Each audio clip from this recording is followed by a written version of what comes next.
What's going on, guys? Today we're going to cover Ultimate Spider-Man, Issue 1. So let's get right into it. So when we open the issue, we start off with Norman Osborn holding the genetic spider that will later bite Peter. Essentially, he's using that spider to eventually make genetic ultra beings. And he's basically going over with the scientists in his lab about the spider and how they can make it better. Well, someone forgot to put the spider away. That's where we leave off there, and we end up next scene. We're here with Peter, and Peter's at the mall, and he's basically at the food court trying, just to study. But he notices, his high school victimizer Flash Thompson and Kong over there giving him acting like stupid idiots, flicking food at him. He sees his girl that he loves, Mary Jane, at another table, and eventually they come up, give Peter a hard time, at which point Peter tries to ignore it, and MJ comes over and talks to Peter. Next thing you know, you got Uncle Ben who intervenes, and Uncle Ben's trying to talk to him and MJ. Uncle Ben's pretty much a hipster in this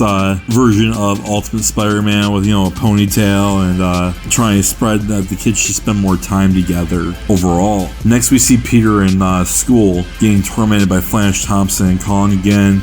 This is a recurring theme throughout this one. Then he has Harry basically stopping Harry Osborn, Norman Osborn's son, who is going to school with Harry at the time. Is Peter's friend, steps in and saves Peter. At this point, we go to him in gym class. He's not very athletic. He misses the ball a lot. His gym teacher gives him just as much crap as Flash Thompson does and makes him feel unwanted. He then goes to back to home. Peter and Aunt May and Uncle Ben have quitty conversations, if you will. And we see Peter and Harry downstairs doing their science project. Now we see Norman Osborn talking to his assistant about how things are happening. Harry bumps in and says, "Hey Dad, don't forget I have my class coming to the lab tomorrow." And he basically brushes him off, says, "Get the heck out of my office." At the lab, Peter, of course, the story happens everywhere, gets bit by the spider. Kong kills the spider.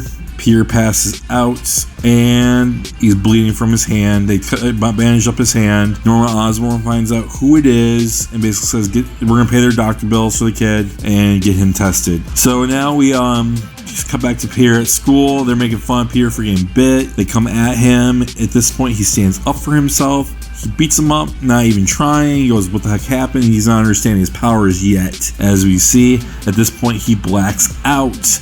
At this point, they take him to the hospital and they run tests on him. Osborn has someone steal the parts of blood that's being used for the tests. At this point, Aunt May and Uncle Ben are trying to be as best as possible to support Peter. And Norman Osborn at this point decides to hire a hit to get rid of Peter because, at this point he's a liability and he's gonna die.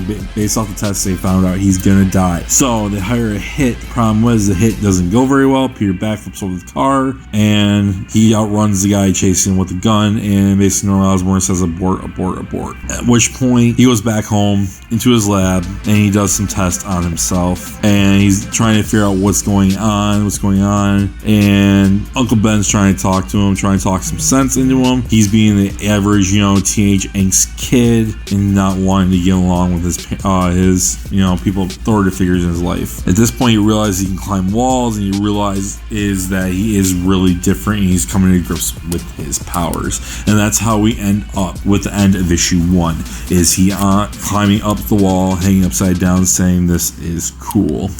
And that's all I have to say for issue 1. I really enjoyed it. I liked where they're going with the character. It's definitely a different take on the origin story with still some, the old story sprinkled into it. For the next issue, stay tuned and take her easy.